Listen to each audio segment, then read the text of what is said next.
መጽሐፈ ዜና መዋዕል ቀዳማዊ ምዕራፍ 11 እስራኤልም ሁሉ በኬብሮን ወደ ዳዊት ተሰብስበው እነሆ እኛ የአጥንት ፍላጭ የሥጋ ቁራጭ ነን።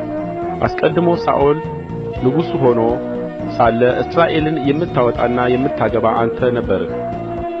አምላክህ እግዚአብሔር ሕዝቤን እስራኤልን አንተ ትጠብቃለህ፣ በሕዝቤም በእስራኤል ላይ አለቃ ትሆናለህ ብሎህ ነበር አሉት።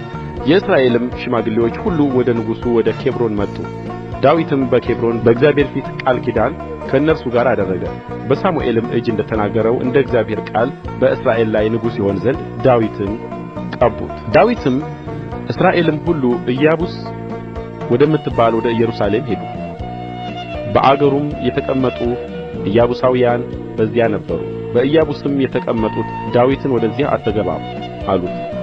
ዳዊት ግን አምባይቱን ጽዮንን ያዘ፣ እርሷም የዳዊት ከተማ ናት።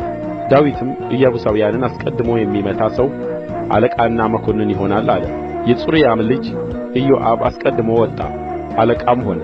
ዳዊትም በአምባይቱ ውስጥ ተቀመጠ። ስለዚህም የዳዊት ከተማ ብለው ጠሩአት። ከሚሎም ጀምሮ በዙሪያው ከተማ ሠራ። ኢዮአብም የቀረውን ከተማ አበጀ። ዳዊትም የሠራዊት ጌታ እግዚአብሔር ከእርሱ ጋር ነበርና እየበረታ ሄደ። ለዳዊትም የነበሩት የኃያላን አለቆች እነዚህ ናቸው። ስለ እስራኤል እንደ ተናገረው እንደ እግዚአብሔር ቃል ያነግሡት ዘንድ ከእስራኤል ሁሉ ጋር በመንግሥቱ ላይ አጸኑት። የዳዊትም ኃያላን ቍጥር ይህ ነበር። የ30ው አለቃ የሐክሞናዊው ልጅ ያሾብዓም ነበረ። እርሱ ጦሩን አንሥቶ 300 ሰው በአንድ ጊዜ ገደለ። ከእርሱም በኋላ በሦስቱ ኃያላን መካከል የነበረ የአሆሃዊው የዱዲ ልጅ አልዓዛር ነበረ። እርሱ ከዳዊት ጋር በፈስደሚም ነበረ። በዚያም ገብስ በሞላበት እርሻ ውስጥ ፍልስጥኤማውያን ለሰልፍ ተሰብስበው ነበር። ሕዝቡም ከፍልስጥኤማውያን ፊት ሸሹ። በእርሻው መካከል ቆመው ጠበቁት። ፍልስጥኤማውያንን ገደሉ። እግዚአብሔርም በታላቅ ማዳን አዳናቸው።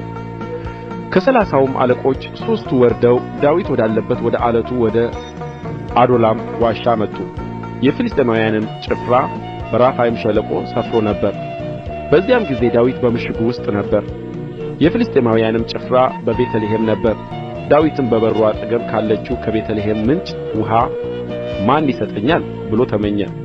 እነዚህም 3ቱ የፍልስጥኤማውያንን ሠራዊት ቀድደው ሄዱ። በበሩም አጠገብ ካለችው ከቤተልሔም ምንጭ ውኃ ቀዱ። ይዘውም ለዳዊት አመጡለት። እርሱ ግን ሊጠጣ አልወደደም። ነገር ግን ለእግዚአብሔር አፍስሶ ይህን አደርግ ዘንድ አምላኬ ይከልክለኝ፣ በነፍሳቸው የደፈሩትን የእነዚህን ሰዎች ደም እጠጣለሁን? በነፍሳቸው አምጥተውታል አለ። ስለዚህም ይጠጣ ዘንድ አልወደደም። 3ቱም ኃያላን ያደረጉት ይህ ነው። የኢዮአብም ወንድም አቢሳ የ3ቱ አለቃ ነበር። ጦሩንም በ300 ላይ አንሥቶ ገደላቸው።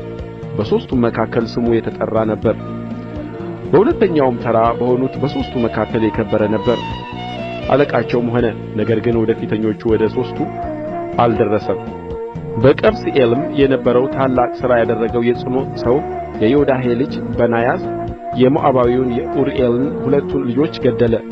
በአመዳይም ወራት ወርዶ በጕድጓድ ውስጥ አንበሳ ገደለ። ቁመቱም 5 ክንድ የነበረውን ረጅሙን ግብጻዊውን ሰው ገደለ።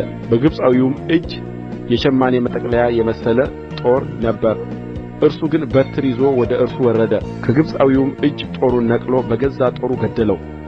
የዮዳሄ ልጅ በናያስ ያደረገው ይህ ነው። ስሙም በሦስቱ ኃያላን መካከል የተጠራ ነበር። ከ30ው ይልቅ የከበረ ነበር። ነገር ግን ወደ ፊተኞቹ ወደ 3ቱ አልደረሰም። ዳዊትም በዘበኞቹ ላይ ሾመው። ደግሞም በጭፍሮቹ ዘንድ የነበሩት ኃያላን እነዚህ ናቸው። የኢዮአብ ወንድም አሣሄል፣ የቤተልሔሙ ሰው የዱዲ ልጅ ኤልያናን፣ ሃሮራዊው ሳሞት፣ ፈሎናዊው ሴሌስ፣ የቴቁሔ ሰው የዒስካ ልጅ ዒራስ፣ ዓናቶታዊው አቢዔዜር፣ ኩሳታዊው ሴቤካይ፣ አሆሃዊው ኤላይ፣ ነጦፋዊው ኖኤሬ፣ የነጦፋዊው የበዓና ልጅ ሄሌድ።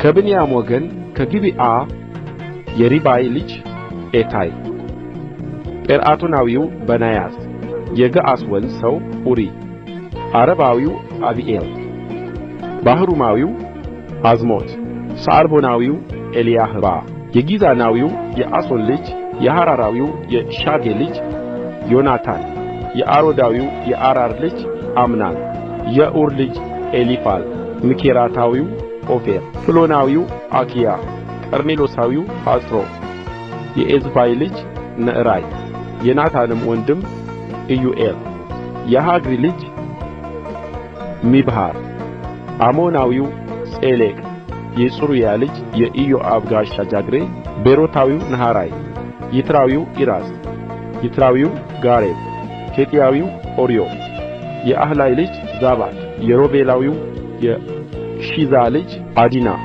እርሱ የሮቤላውያን አለቃ ነበረ። ከእርሱም ጋር 30 ሰዎች ነበሩ።